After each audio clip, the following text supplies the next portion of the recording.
네, 목요일의 해외 축구 이야기 해축통신 시작하겠습니다. 오늘은 이건 축구 전문 기자, 서호정 축구 전문 기자와 함께합니다. 어서 오십시오. 안녕하세요. 이건입니다. 네, 반갑습니다. 서호정입니다. 네, 서호정 기자는 오늘 투명인간 모드로. 네. 그렇죠. 예. 해축통신에서 뵙는 건 또 오랜만이에요. 네, 제가 한 번씩 이렇게 출연하는데 예. 김정용 기자의 일신상의 이유로 제가 먼저 오늘 좀 나오게 됐습니다. 알겠습니다. 오늘 잘 부탁드리겠습니다. 네. 이건 기자는 이제 그 한국에서 취재하실 건 다 하신 거죠? 네, 맞습니다. 토트넘이 그러니까 이건 제가 토트넘의 일정을 따라간 게 아니라 예. 네, 지난번에 말씀드렸지만 제가 왔는데 굳이 토트넘이 따라와서, 따라와서 그쵸, 예. 그렇기 때문에 아하. 네. 네. 16일 세비야 경기를 끝으로 취재를 끝냈고요. 그 다음 날 17일에 또 토트넘의 출국까지 취재를 하면서 뭐 여러 가지 일정을 마무리를 하고 이제 영국으로 돌아갈 일만 남아 있습니다. 그렇군요. 그럼 가시기 전까지는 그래도 좀 한가하신 건가요? 네, 이제 뭐 가기 전까지 이제 여러 가지 저도 사야 되는 물건들 그리고 뭐 여러 가지 먹을 것들 많이 먹으면서 네, 조금 휴식을 취하고 이제 곧 넘어가게 돼 있습니다. 알겠습니다. 이제 근데 토트넘이 와서 그 정말 축구 축제가 한번 펼쳐졌던 것 같아요, 그동안. 네, 7박 8일간의 한국 투어였는데 말 그대로 성공적인 종료가 된 것 같고요. 한국에서 이 토트넘 그리고 손흥민 선수가 이제 토트넘 유니폼을 입고 뛰는 걸 보길 기다렸던 많은 팬들, 토트넘 구단도 만족한 것 같습니다. 지난 6월에 이제 A 매치를 위해서 한국을 찾았던 브라질 대표팀과 더불어서 어떤 방한 경기의 모범 사례를 네. 보여준 게 아닌가. 왜냐하면 이전에는 이제 세계적인 선수들을 보유한 대표팀이나 클럽들이 한국을 찾았는데 좀 불성실한 자세를 보여가지고 빈축을 좀 많이 샀었죠. 무슨 경유지 취급당하는 느낌이어서 좀 불쾌했던 적도 있었어요. 특히 2019년에 네. 이른바 호날두 노쇼 사태로 인해서 유벤투스가 남기고 한 상처가 국내에 있는 축구 팬들에게 많은 큰 네. 트라우마가 됐었는데, 반면에 토트넘은 이번 방한 기간 동안 시종일관 성실하고 진지한 모습으로 임하면서 호평을 받았고요. 실제 경기에서도 사실은 이제 체력 훈련을 겸비하고 있기 때문에 많은 선수들이 뛰기 쉽지 않을 거라고 생각했는데 뭐 손흥민, 해리케인 이런 선수들이 40분 이상씩 경기를 뛰어주면서 네. 팬들의 박수를 받았습니다. 네. 그 이제 마지막 경기가 토트넘과 세비야전이었는데 친선 경기였는데도 꽤나 치열했어요. 몸싸움도 막 있었고. 맞습니다. 네. 아무래도 친선 경기라서 약간 설렁설렁하지 않을까 아니면 네. 양 팀 모두 뭔가 전술상에 뭔가 실험을 하지 않을까라는 생각을 했었는데 거의 뭐 실전을 방불케 하는 이 양 팀이 어차피 유럽에 있는 팀이기 때문에 미리 보는 유럽 챔피언스 리그 같은 느낌을 줄 만큼 치열한 경기를 했고 이제 양 팀은 1대1로 비겼죠. 이제 가장 그 치열함이 가장 잘 드러났던 부분이 전반전이 끝나고 네. 손흥민 선수가 이렇게 걸어가고 있는데 갑자기 세비야의 그 수비수인 곤살로 몬티에 선수가 와가지고 손흥민 선수를 막 밀어버린 거예요. 네. 그러면서 여러 가지 충돌이 있었는데 전반전 종료 직전에 손흥민 선수가 이제 달려가다가 이렇게 달려가니까 이게 팔을 이렇게 하잖아요. 이렇게 네. 하다가 이 팔꿈치에 이 몬티에 선수의 얼굴이 맞고 그러면서 약간의 이제 뭐 그런 사건이 있었습니다. 그거를 놓고 손흥민 선수는 어떠한 뭐 상대를 해하려는 의도도 없었고 자연스러운 어떻게 보면 사고였거든요. 네. 근데 몬티에 선수가 너 일부러 그랬지 라고 이야기를 음. 하면서 뭔가 항의를 했고 그러면서 몸싸움이 펼쳐졌고 양팀 선수들이 그만큼 또 엉키면서 뭐랄까요 좀 신경전을 많이 펼치는 그런 모습을 보였는데 그것만큼 양팀이 승리에 대해서 정말 진심이었다. 네. 경기에 진심이었다. 결국 1대1로 비겼고 손흥민 선수는 도움을 기록을 했습니다. 네. 어디 득점왕한테 무엄하게 왕한테 말이죠. 예. 그래도 뭐 사실은 승부에 이렇게 좀 집착하다 보니까 선수들이 그럴 수도 있다는 생각이 듭니다. 토트넘이 떠나는 날까지 이제 공항에 수백 명이 몰렸었다면서요? 네, 토트넘 선수단은 이제 17일 오후 2시 전세기편을 통해 가지고 출국을 했는데요. 이날 정오를 지나면서부터 인천 공항에 약 500여 명이 넘는 인파가 몰렸습니다. 아무래도 뭐 좀 안전 통제 이런 부분에서 좀 문제가 생길 것을 염려해서 주최 측에서도 좀 많이 조심하는 모습이었고요. 사실은 이제 출국 과정 때는 선수들이 팬 서비스나 이런 거 자유롭게 응할 수 있지만 의무사항은 아니거든요. 그러다 보니까 히샬리송이라든가 루카스 모우라 같은 일부 선수만이 이제 팬들의 그런 사인 요청에 답을 해줬는데 그 와중에서도 손흥민 선수는 네. 30분 가량 팬들에게 사인이나 사진 요청에 응해주면서 역시 팬 서비스의 달인다운 네. 그런 모습을 보여주면서 특히 어린 팬들에게는 적극적인 자세를 보여주면서 박수를 받았습니다. 네, 이게 기본인 것 같습니다. 이건 진짜. 그런데 이번에 펼쳐졌던 그 경기들을 보면은 한 가지 좀 특이점 혹은 좀 남달랐던 점이라고 하면은 특정 서비스를 통해서만 시청을 할 수가 있었어요. 그래서 그렇습니다. 좀 축구 팬으로서는 이래서 좀 부음이 좀 덜 되나 좀 아쉬운 지점도 있었는데 두 분 생각은 어떤지 좀 그것도 궁금하거든요.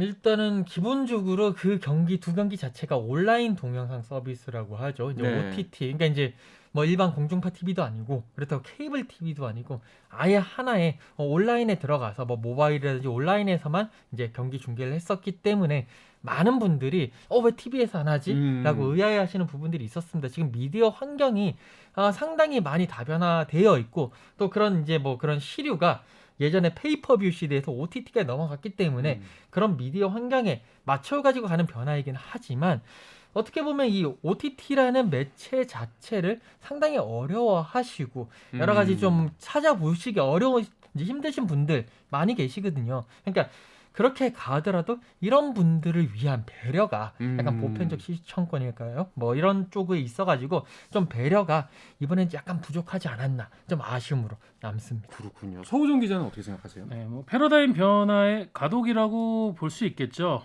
아무래도 우리는 그동안까지 스포츠 빅 이벤트를 지상파를 통해서 보는 것이 그렇죠. 네, 편하게 접근하는 것이 익숙했기 때문에 또 대한민국을 대표하는 지금 최고의 스포츠 스타 아니겠습니까? 그 손흥민 선수가 토트넘의 동료들과 함께 뛰는 모습을 좀 더 많은 분들께서 보고 싶었겠지만은 뭐 이건 기자 말대로 미디어 환경이 변한 건 사실이고요.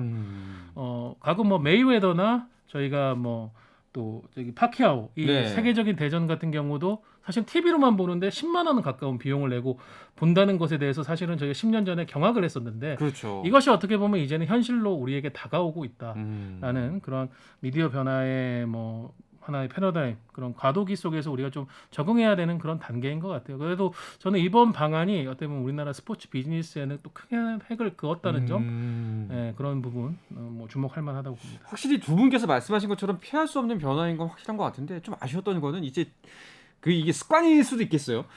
축구 경기는 다 같이 모여서 좀 커다란 네. 공간에서 그렇죠. KBS를 통해서 아니 맥주를 네. 사실 KBS 뭐 하면 좋겠죠. 근데 그게 뭐 변화라면 어쩔 수가 없겠지만 아까 말씀하신 그런 지점들이 좀 아쉬운 것 같습니다. 다 같이 볼 수 있는 기회가 좀 없지 않았나. 저희 부모님이 예. 이 경기를 보시고 싶어 하셔가지고 저한테 물어보시더라고요. 음. 근데 이제 뭐 이렇게 얘기를 했는데도 잘 못 알아들으셔가지고 그 부분이 진짜 조금 배려가 그리고 뭔가 커버해주는 그런 것들이 필요하다. 뭐 그런 식의 느낌을 많이 받았습니다. 알겠습니다.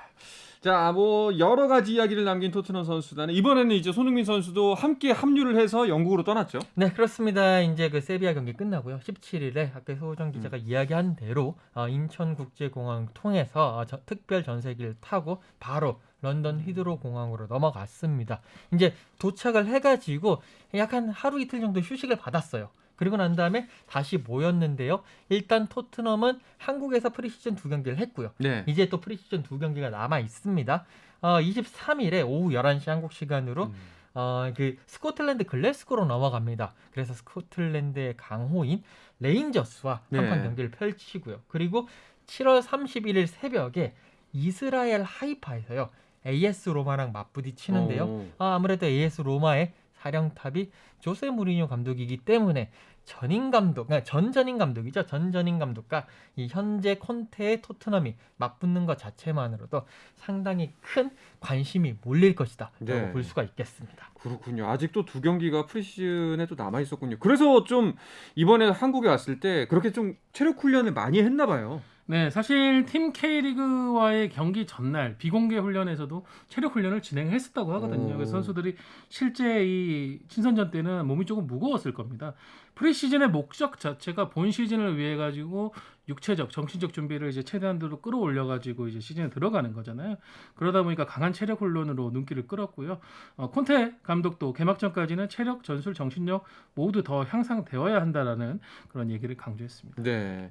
토트넘 소식 계속해서 전해드리면은 선수 영입이 또 하나 확정됐다고 그러더라고요. 네, 그 사이에 이제 올 시즌 예. 6호 영입입니다. 그 미들스브로에서 뛰고 있는 오른쪽 수비수. 지금 토트넘이 오른쪽 수비 자리가 조금 애매했어요. 뭐 네. 에메르송 로얄이라든지 뭐 여러 선수들이 조금 토트넘 콘테 감독의 마음에 안 들었는데 일단 미들스브로에서 뛰고 있는 게 2부 리그 소속이긴 하지만 이 제드 스펜스 선수를 결국 데리고 왔습니다. 이 선수가 미들스브로 소속이었습니다만 지난 시즌에는 노팅엄 포레스트에 네. 임대를 갔고요. 너무 잘했어요. 그러면서 노팅엄 포레스트의 그 승격을 이끈 그런 선수입니다. 그러면서 많은 팀들이 이 선수는 데리고 와야 돼. 뭐 잉글랜드 선수기도 하고 그렇기 때문에 많이 노렸는데 결국에 토트넘에서 이 선수에 대해서 계속 오퍼를 하고 여러 가지 줄다리기를 통해서 결국 제드 스펜스 선수를 데리고 왔고요. 다만 이제 콘테 감독이 뭐 그런 얘기를 했다고 그래요. 내가 스펜서 선수를 그렇게 원했던 선수는 아니다.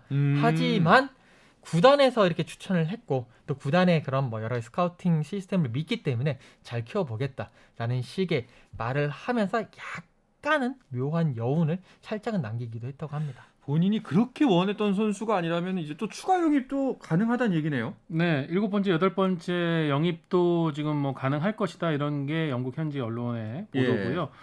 역시 공수 양면에 걸쳐가지고 추가적인 선수 영입에 관심을 보이고 있습니다. 토트넘의 어떤 선수 영입의 권한을 쥐고 있는 단장은 이제 이탈리아 출신의 파비오 파라티치 단장이죠. 현재도 이탈리아를 방문하고 있고요. AS 로마에서 다소 고전 중인 공격형 미드필더 니콜로 자니올로 선수 보고 있다고 하고 또 FC 바르셀로나에서 경쟁하는 데에서 조금 고전하고 있는 멤피스 데파이 선수도 지금 토트넘의 레이더망에 있다고 합니다. 네. 근데 이제 또 새로 들어오는 선수들이 있으면 또 나가는 선수들도 있을 거 아니에요. 그렇죠. 네. 지금 6명까지 들어왔고요. 뭐 7호, 8호까지 영입이 되면 결국에는 그 팀의 적정 수준, 그러니까 팀 선수단의 적정 수준을 맞추려면 그만큼 들어오는 선수가 있으면 나가는 선수가 있다. 결국 그 나가는 선수가 누구냐가 이제 관심의 초점인데 이번 그 한국 투어를 통해서 뭔가 기회를 많이 잡았는데 제대로 된 모습을 보여주지 못했던 브리안 힐 선수라든지 그리고 약간은 뭐 수비력에서 조금 아쉬움을 남겨준 자페 탕강가 선수 그리고 또 뭐 에메르송 로얄이라든지 뭐 탄기 운동벨레 뭐 로셀소 뭐 이런 선수들 레길러 이런 선수들 아예 안 왔거든요. 해리 윙크스라든지 네. 이런 선수들은 일단 기본적으로 방출 명단에 이름을 올려놓고 어디로 보낼 것인지 계속 줄다리기를 하고 있다. 그를 통해서 뭐 이렇게 그 연봉도 좀 조절도 하고 여러 가지 또 이런 이적료도 조절을 할 것이다라는 그런 보도들이 많이 나오고 있습니다. 예, 들어오고 나가는 인원이 굉장히 많고 정말 토트넘이 굉장히 분주하게 움직이고 있는데 이건 기자는 영국 안 가도 돼요? 네, 그래서 네. 이제 부지런히 움직이니까 저도 이제 넘어가서 네. 네, 다음 주 월요일 새벽 비행기를 타고 넘어가서 또 황희찬 선수, 손흥민 선수 많이 또 현장에서 소식을 전해드릴 예정입니다. 그러면 또 다음 주 목요일 해추통신에는 이제 전화 연결하게 되겠네요. 네네, 그때부터는 또 전화로서 또 이 아쉽습니다. 유라시아 대륙을 넘어서 네. 한번 또 이야기를 나눠보도록 하겠습니다. 알겠습니다. 그나저나 국내 팬들에게는 사실 김민재 선수의 거취 문제도 굉장히 커다란 관심사인데요. 그 페네르바체 감독이 김민재 선수의 이적을 인정했다고 하죠. 자, 이 이야기는 잠시 쉬었다 와서 더 자세하게 나눠보겠습니다.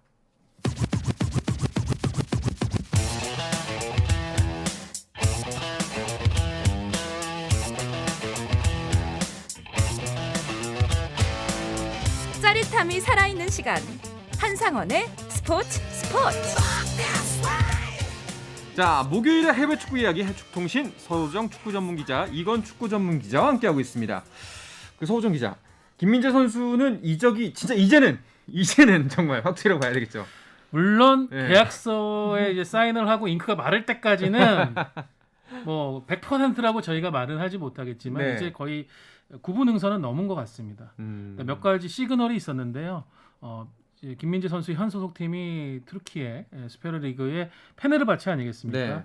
페네르바체가 이제 지난 시즌에 리그 2위를 차지해서 우에파 챔피언스리그 2차 예선부터 참가를 합니다.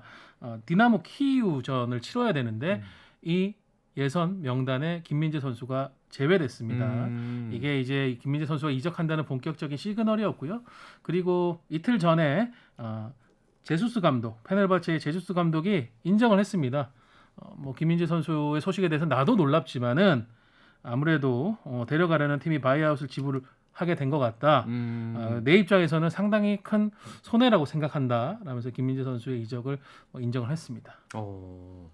이번에 그 행선지로 알려진 팀들이 여러 팀들이 사실 매주마다 이게 좀 저도 좀 전해드리기 민망했던 게 이 팀일 것 같습니다. 아닙니다. 다음 주엔 또 이 팀일 것 같습니다. 뭐 이렇게 워낙 그 노리는 선 팀인들이 많았으니까 그랬을지 몰라도 의견이 왕왕했거든요. 근데 지금 지금까지는 이제 거의 두 팀으로 최종 압축이 된 거죠. 네네 맞습니다. 뭐 김민재 선수 사실 뭐 네. 지난번 이적 시장도 그렇고 지지난번 이적 시장도 그렇고 이적솔로 정말 유럽 전역을 돌아다닌 선수로 유명한데 결국에 지금은 뭐 거의 이제 행선지가 거의 뭐 이렇게 좁혀지고 있지만 일단 기본적으로 프랑스의 스타드렌 그리고 여기에 이탈리아의 나폴리 이 두 팀으로 좁혀졌는데 스타드렌이 좀 더 적극적이었어요. 그런데 네. 갑자기 나폴리가 참전을 하면서 나폴리는 이제 원래 주전 수비수였던 쿨리발리 선수가 나갔기 때문에 그 선수의 대체자를 찾아야 되거든요.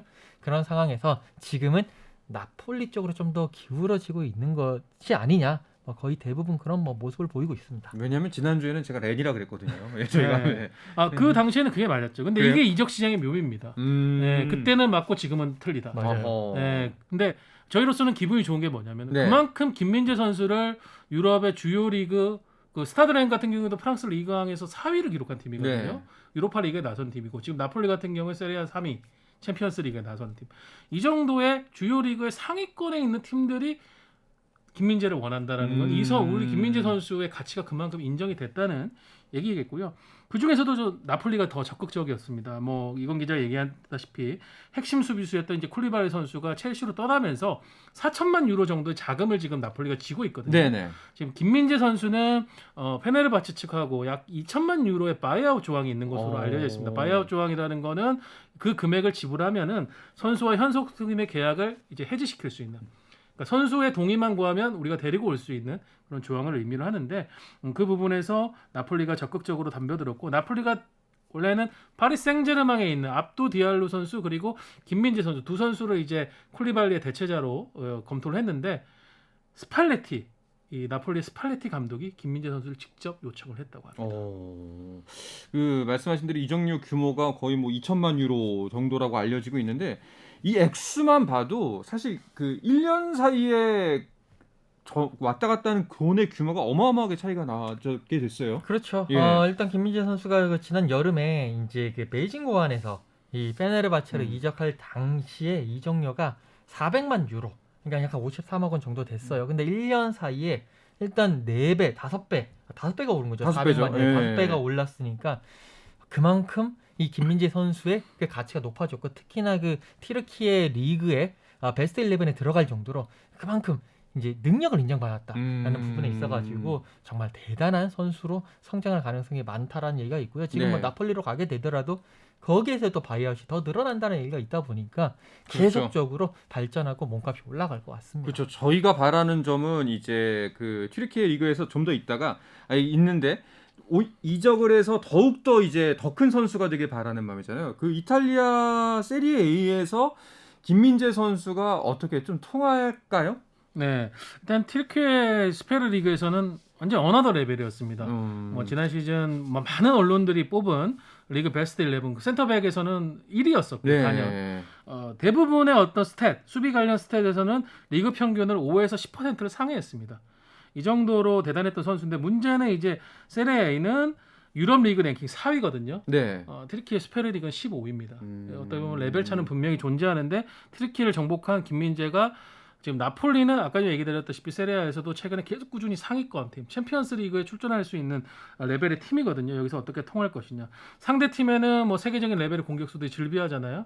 그러니까는 김민재 선수가 개인 능력, 사실 페네르바체에서는 개인 능력 위주로 그걸 막아냈었어요. 그렇다면 나폴리에서는 조금 더 조직적인 플레이가 필요할 텐데 아무래도 역시 스팔레티 감독은 유럽 전역에서도 조직력을 만드는 데 아주 일가견이 있는 명장입니다. 네. 거기다 이탈리아 축구 특유의 어떤 수비가 강한 부분 이런 것들 김민재 선수에게 좋은 영향을 줄 것 같고 팀 동료인 아미르 라만이라든가 주앙 제주스 같은 이 선수들도 좋은 동료들이기 때문에 함께 합을 맞춰간다면은 적응하는 데는 크게 문제가 없을 것 같습니다. 큰 리그로 가는 만큼 거기서 더 많은 걸 좀 배웠으면 좋겠다. 더 기량이 상승했으면 좋겠다 하는 바람이 있습니다. 김민재 선수의 이렇게 이적 협상이 좀 활발했던 이유 중에 하나가 그 유럽 축구에서 그 수비 쪽 거물들이 줄줄이 움직였기 때문에 거기 활발해졌다 이런 이야기도 있더라고요. 네 맞습니다. 일단 이적 시장의 기본은 예를 들어서 우리 팀에서 누가 나가면 거기에 맞는 대체자를 찾아야지. 그렇죠. 이 선수도 내보내고 이렇게 데리고 오고 그런 게 이제 기본 이제 공식이라 할까요? 그렇기 때문에 어떻게 보면 예전에 김민재 선수가 이적을 한번 못했던 경우도 있고 뭐 그런 경우인데 이번에는 정말 수비수들의 그런 이적 상황이라든지 이동 상황이 상당히 컸어요. 가령 예를 들어서 일단 쿨리발리 선수가 나폴리에서 첼시로 이적을 했는데 네. 첼시로 이적한 계기가 뭐냐면 첼시에서는 리디거 선수, 크리스텐센 선수가 있었습니다. 이 선수가 리디거 선수는 이제 레알 마드리드로 가고 크리스텐센은 바르셀로나 가면서 그렇게 수비에 공백이 생겼기 때문에 쿨리발리를 데려왔고 그 자리에 이제 김민재 선수를 데리고 오게 된 거고요. 그 외에도 그 유벤투스에서 뛰고 있는 데리우트 선수가 또 바이에른 뮌헨으로 가게 됐고, 그러니까 유벤투스는 브레메르 선수를 또 데리고 오고, 이런 식으로 수비진의 연쇄 이동이 결국 김민재 선수가 나폴리행, 지금 유력이라고 해야 되겠지만 나폴리행 유력으로 가게 되는 그런 효과, 나비 네. 효과를 불러왔다라고 보실 수가 있겠습니다. 과연 또 다음 주에는 혹시나 또 다른 소식이 전해지는 건 아닌가? 살짝 근데 불안하긴 과거에 한데. 예. 그 박주영 선수도 네. 사실은 프랑스의 모나코에서 릴로 거의 이적을 했다라고 저희가 얘기를 하고 있었는데 마지막에 아스널이 뛰어들면서, 사실은 뭐 박주영 선수 입장에서 아스널이 릴보다는 당연히 그렇죠. 더 높은 레벨의 예. 팀이고 더 좋은 조건을 제시하니까 마음이 움직일 수 있는데, 저희가 이런 걸 하이제킹이라고 하거든요. 네, 하이제킹이 공중 납치라는 뜻인데, 가던 선수를 갑자기 혹 빼가지고 데리고 온다 이런 얘기인데, 제가 아까 그래서 95%라고 얘기를 드린 거거든요. 나머지 5%는 결국 계약서에 사인을 해야 됩니다. 그렇군요. 끝까지 방심할 수가 없군요. 그 이제 이적 관련해서 황의조 선수도 이제 좀 뭔가 이야기가 솔솔 나올 때가 되지 않았나요? 사실 뭐 황의조 선수도 이 김민재 선수와 비슷했던 것 같아요. 김민재 선수가 이제 스타드 레인으로 거의 간다라고 얘기가 나왔다가 이제 바뀌었는데, 황의조 선수도 이제 FC 낭트 얘기가 계속 나왔었거든요. 낭트는 실질적으로 500만 유로, 우리 돈으로 치면은 약 66억 원의 이적료까지도 직접 제시를 했습니다. 그런데 보르도 측에서 우리 성에 차지 않는다라고 하면서 낭트가 그럼 우리는 다른 선수를 빨리 찾아야 되겠다라고 지금 선에서 빠졌고요. 거기다가 북미 메이저리그 사커의 미네소타 유나이티드도 사실은 똑같은 금액 500만 유로를 제시했는데 역시 보르도가 거부했습니다. 이게 왜냐하면은 보르도가 지금 지난 시즌 최하위 때문에 2부 리그로 강등이 됐어요. 프랑스. 그렇죠. 거기다가 재정 문제에 대한 지적으로 또 하나의 징계를 받아서 3부 리그까지 갔습니다. 네네. 한순간에 1부 리그 3부 리그로 추락을 했거든요. 선수들을 팔아서 자금을 모아야 되는데, 지금 보르도가 선수를 보내서 가장 큰 돈을 챙길 수 있는 선수가 황의조 선수입니다. 그러다 보니까 보르도 입장에서는 500만 유로로는 안 되고 택도 없고 800만 유로는 우리가 받아야 되겠다. 예. 그러면서 지금 다른 구단들의 제안을 거절하고 있거든요. 800만 유로라는 금액이 적지는 않기 때문에 과연 황의조 선수를 질 수 있는 구단이 남은 여름 이적 시간까지 나올, 또 어차피 황의조 선수는 떠나야 됩니다. 3부 리그 뛸 수는 없거든요. 그렇죠. 근데 그 조건을 맞추는 팀이 좀 등장을 해야 될 것 같습니다. 흥정 중이라고 보면 되겠군요. 네. 알겠습니다. 자, 그리고 또 한 가지 소식이 레반도프스키가 뮌헨에서 바르셀로나로 갔어요. 네, 예. 그 바이에른 뮌헨에서 결국 뛰기 싫다고 예. 계속 뭐 징징댔다는 표현은 그렇지만 계속 뭐 이렇게 불만을 표출했던 이 레반도프스키, 결국 바르셀로나 오피셜이 떴는데요. 이적료가 5천만 유로. 이게 레반도프스키 선수가 1988년생이거든요. 손흥민 선수보다 4살이 더 많아요. 35세 정도 될 거예요, 한국 나이로. 그럼에도 불구하고 이런 5천만 유로라는 큰 돈을 지불하고 바르셀로나 갔다라는 거, 그만큼 바르셀로나가 득점력에 대한 고민이 컸고 30대 중반의 선수지만 그래도 지난 시즌에 뭐 많은 골 넣은 그 레반도프스키 선수를 데리고 가면서 그런 득점력의 고민을 해결하겠다라는 의지를 제대로 보여줬다라고 볼 수가 있는데, 네. 바이에른 뮌헨 감독은 아니 뭐 바르셀로나 돈 없다는데 어떻게 데려갔냐, 그러니까요. 엄청 화를 냈다라는 그런 소문이 지금 들리고 있습니다. 맨날 돈 없다고 그랬잖아요. 그러니까요. 우리 회사처럼. 예. 그 재정간에 그 바르셀로나가 허덕이긴 하는데, 그 레반도프스키가 아무리 나이가 좀 있어도 득점력을 생각하면은 할 법한 투자라고 봐야 될까요? 네, 스포츠에서는 이제 에이징 커브라는 얘기를 많이 쓰죠. 예. 이제 노쇠화를 조금 이제 영어식 표현으로 한 건데, 과연 이제 30대 중반으로 가고 있는 레반도프스키가 바르셀로나에서도 같은 모습을 보여줄 것인가? 워낙 이 선수가 도르트문트, 바이에른 뮌헨, 독일 무대에서만 보여줬기 때문에 새로운 해외에서 어떤 경쟁력을 보여주는 부분은 의구심이 있겠습니다만, 최근 3시즌 중에서 2번이나 이 선수는 한 시즌 50골 이상을 넣은 선수예요. 그러니까 최근에 어떤 득점력을 볼 때는 당장은 에이징 커브는 오지 않을 것이다. 1, 2년 가량은 레반도프스키 선수의 기량은 문제가 없을 거다. 이런 확신을 갖고 바르셀로나가 영입한 것 같습니다. 알겠습니다. 자, 이 이야기를 끝으로 해축통신은 마무리할까 하는데요. 이건 기자는 또 당분간 또 전화로 만나야 되니까 좀 아쉽습니다. 네, 예. 전화상을 통해서 예. 또 깨끗한 음질로 소식을 전해드리도록 하겠습니다. 프리미어 리그로 한국 선수 한 명 더 가야 될 텐데요. 그러니까요. 그러길 바라고 있습니다. 예. 일주일 내내 일하게끔, 하루도 못 쉬게끔 이건 기자가 한 선수가 더 가야 할 텐데 말이죠. 알겠습니다. 모쪼록 이제 남은 시간 좀 잘 보내시고 네. 또 비행기도 잘 타시기 네, 바라겠습니다. 감사합니다. 서우정 기자도 오늘 고맙습니다. 감사합니다. 감사합니다. 네, 내일도 저는 저녁 8시 30분에 돌아오겠습니다. 한상원의 스포츠.